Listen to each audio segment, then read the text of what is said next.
جب یہ کہا گیا کہ جینڈر وائلیشن ہے، وہاں خواتین کے اوپر ظلم و تشدد اور بربریت ہو رہی ہے، پولیٹیکل وکٹمائزیشن ہو رہی ہے، اس پہ کیوں نہیں بات کی گئی؟ پھر آئی ایس پی آر کی پریس کانفرنس ہوتی ہے اور وہ کہتے ہیں جی مداخلت ثابت ہے۔ مجھے یہ بتائیں کہ پاکستان میں اس ایشو کے اوپر کیوں نہیں ہوئے گی؟ آپ نے اٹھا کر کے اس بندے کو، عمران خان کو، جس نے ملک کی سلامتی اور خود مختاری کا دفاع کیا، اس کو اٹھا کے جیل میں ڈال دیا۔ آپ کو یاد ہوگا وہ باجوہ صاحب کے کہنے پہ وہ پیچھے ہٹ گئے، معذرت کر لی اس سے، وہ نہیں آیا۔ ان کا جھوٹ وہیں واضح ہو گیا، کیونکہ زندہ قومیں ایسے کبھی نہیں کیا کرتی۔ اچھا، پھر شہباز شریف نے، یعنی یہ جو سائیکل نیشنل سیکورٹی کمیٹی میں رکھا گیا ہے، 2 دفعہ رکھا گیا۔ ایک دفعہ عمران خان کے سربراہی میں جب کمیٹی کی میٹنگ ہوئی، اور دوسری مرتبہ جب شہباز شریف کی زیر قیادت کی میٹنگ ہوئی۔ کمیشن جب یہ نہیں بنا تو عمران خان نے پھر چیف جسٹس آف پاکستان سے مطالبہ کیا اور اس کی کاپی بھیجی سائفر کی۔ جس نے اپنے ملک کی سلامتی کا دفاع کیا، اس کو آپ نے مجرم بنا دیا۔ یہ کیسا ملک پاکستان ہے؟ یہ کیسی حقیقی آزادی ہے؟ پھر اس سے آگے چلتے ہیں۔ بسم اللہ الرحمن الرحیم۔ آج میں مین موضوع پہ بات کروں گا جو کل ڈونلڈ ٹرمپ کی اسٹیٹمنٹ آئی ہے، اور پھر ہمارے پاکستانی جو وزیر اطلاعات اور خواجہ آصف نے بھی شاید اس موضوع پہ بات کی ہے، لیکن وزیر اطلاعات نے زیادہ شاید بات کی ہے۔ دیکھیں، ڈونلڈ ٹرمپ کی جو اسٹیٹمنٹ ہے کہ یہ کہنا کہ جی سائفر تو بالکل جھوٹ تھا، میں یہ سوال کرتا ہوں کہ جس وقت وہ یہ اسٹیٹمنٹ دے رہا تھا، اس وقت وہاں بیٹھنے والے لوگوں نے کیا وہاں دوڑ کے آپ کو پتا ہے کہ نعرے لگا دیے؟ یعنی ان کا جھوٹ وہیں واضح ہو گیا، کیونکہ زندہ قومیں ایسے کبھی نہیں کیا کرتی کہ ان کے سامنے کوئی بھی جتنے سے بڑے سے بڑا شخص ہو، اگر وہ جھوٹ بولے تو اس کو بہت سنجیدگی کے ساتھ دیا جاتا ہے۔ مگر سوال یہ ہے کہ اگر سائفر نہیں تھا تو سائفر کا پھر یہ مقدمہ قائم ہو، اس کا مطلب ہے کہ سائفر کا وجود تو ہے، وہ اسد وزیر خود دے چکا ہے۔ پھر نیشنل سیکیورٹی کمیٹی میں 2 دفعہ یہ بیٹھ گیا اور ان کے منٹس جاری ہوتے ہیں۔ پھر آئی ایس پی آر کی پریس کانفرنس ہوتی ہے اور وہ کہتے ہیں جی مداخلت ثابت ہے۔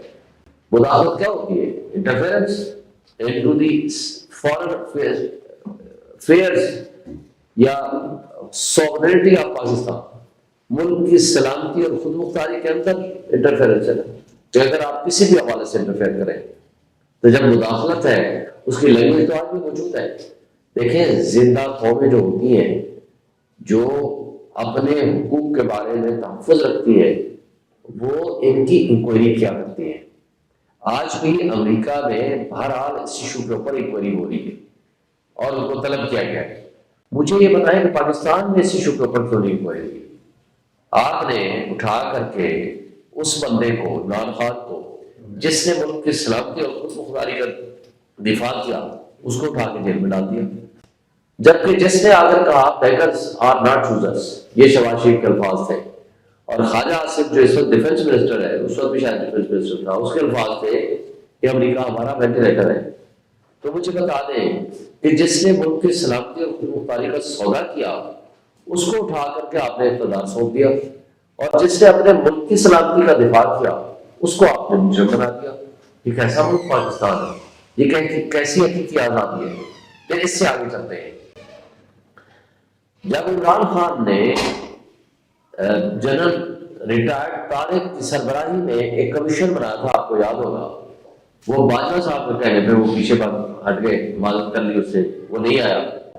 مگر ایک کمیشن جب یہ نہیں بنا تو عمران خان نے پھر چیف جسٹس آف پاکستان سے مطالبہ کیا اور اس کی کاپی بھیجی سائفر کی، جناب آپ اس کے اوپر کمیشن بنائیں۔ مگر چیف جسٹس آف پاکستان نے بھی کمیشن نہیں بنایا۔ قاسم سوری کے رولے میں لکھا ہوا ہے، ان کو کہا گیا کہ آپ اس پہ کمیشن بنائیں، انہوں نے کہا ہم نہیں بناتے۔ اچھا، پھر شہباز شریف نے، یعنی یہ جو سائیکل نیشنل سیکورٹی کمیٹی میں رکھا گیا ہے، 2 دفعہ رکھا گیا۔ ایک دفعہ عمران خان کے سربراہی میں جب کمیٹی کی میٹنگ ہوئی، اور دوسری مرتبہ جب شہباز شریف کی زیر قیادت کی میٹنگ ہوئی، اور دونوں مرتبہ یہ کہا گیا کہ یہ ہمارے معاملات میں مداخلت ہے جو کہ نہیں ہونی چاہیے، اور اسی وجہ سے ڈیمارچ کیا گیا یو ایس ایمبیسڈر کو۔ اور اس سے بڑھ کر یہ کہ شہباز شریف کے فلور آف دی ہاؤس پہ کھڑے ہو کے بیان کو آپ اٹھا لیں۔ ایک تو مجھے افسوس سے کہنا پڑتا ہے کہ یہ مسلم لیگ نون والے نہ یہ پڑھے لکھے ہیں نہ یہ سیکھنے کی کوشش کر رہے ہیں. سوری، میں ان سے پوچھتا ہوں، فلور آف دی ہاؤس پہ کھڑے ہو کر کے اس نے کہا تھا کہ اس میں دھمکی آمیز گفتگو ہے اس سائفر میں، لہذا اس میں ہائی پاور کمیٹی یا کمیشن ہم بنائیں گے. تو آپ نے کیوں نہیں بنایا؟ اس لیے کہ جب آپ سازش میں ملوث تھے تو آپ نے کہاں بنانا تھا. اب آ جاتے ہیں کل جو اللہ تعالیٰ نے بات کی ہے، پھر دیکھو جی اس نے کہہ دیا تو بس سائبر ختم ہو گیا. وہ عقل کے اندھو، تم لوگوں کی اپنی عقل دماغ اور کہاں چلا جاتا ہے. عمران خان ٹھیک کہتے ہیں کہ اگر پڑھے لکھے نہیں ہو تو بھائی سیکھنے کی کوشش ہی کر لو.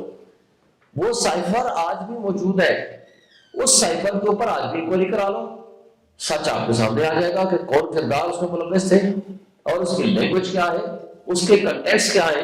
آج تو انٹرسیپٹ پہ وہ شائع ہو چکی ہے. انٹرسیپٹ نے جب شائع کی اس کو پاکستان کی کسی ایجنسی نے، پاکستان کسی انسٹیٹیوشن نے اس کو چیلنج نہیں کیا کہ وہ جو انٹرسیپٹ کے کنٹینٹس ہیں وہ درست نہیں ہے، اور یا جو کچھ وہ کہہ رہا ہے کہ وہ غلط کہہ رہا ہے، وہ جھوٹ بول رہا ہے، ایسے کوئی الفاظ نہیں ہے.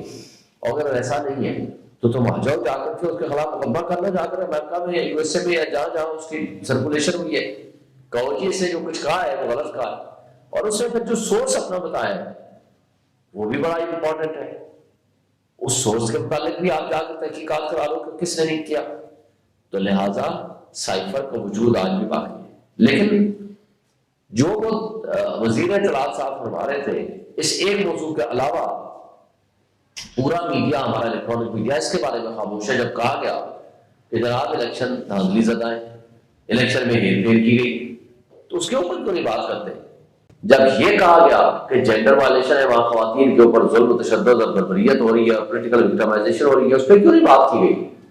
جب یہ کہا گیا کہ عمران خان کو جعلی مقدمات میں رکھا گیا ہے اور امریکن ایمبیسڈر کو جا کر عمران خان سے ملاقات کرنی چاہیے، اس کے بارے میں کیوں نہیں انہوں نے وضاحت پیش کی؟ بات یہ ہے کہ یہ اس طرح کا جو کوئی سٹیٹمنٹ آپ کو پسند آئے وہ ان میں سے 20 میل میں اٹھا لو اور بعض کی چیزوں کے اوپر آپ بحث ہی نہ کرو، ڈسکس ہی نہ کرو، تو یہ غلط ہے، یہ اصول کے خلاف ہے. اس لیے میں یہ سمجھتا ہوں کہ ہماری جو موجودہ جو کٹ پتلی حکومت ہے، نہ تو یہ آزاد ہے، نہ یہ خود مختار ہے، نہ یہ اپنے فیصلے خود کرنے کی پوزیشن میں ہے. اس لیے یہ ملک کے لیے ایٹ رسک ہے، یہ ملک کی سلامتی کے لیے نقصان دہ ہے. تو اس سے ان کی جتنی چھٹی ہو سکے وہ کرانی چاہیے.